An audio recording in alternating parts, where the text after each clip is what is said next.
நீலகிரியில் இயற்கை விவசாயத்தில் விளைந்த 4.5 கிலோ எடையுள்ள முள்ளங்கியை பார்வையாளர்கள் கண்டு வியந்து வருகின்றனர். நீலகிரியின் சுற்றுச்சூழலை பாதுகாக்கும் நோக்கில் 2018ஆம் ஆண்டு நீலகிரி இயற்கை விவசாய மாவட்டமாக அறிவிக்கப்பட்டது.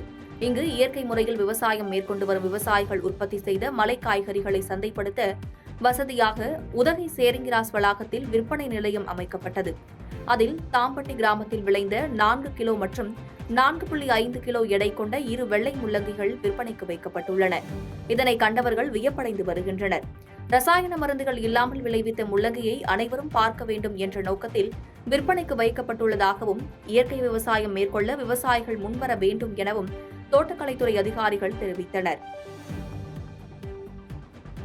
பாதகம் செய்பவரை கண்டால் நாம் பயங்கொள்ளலாகாது பாப்பா, மோதி மிதித்து விடு பாப்பா, அவர் முகத்தில் உமிழ்ந்து விடு பாப்பா.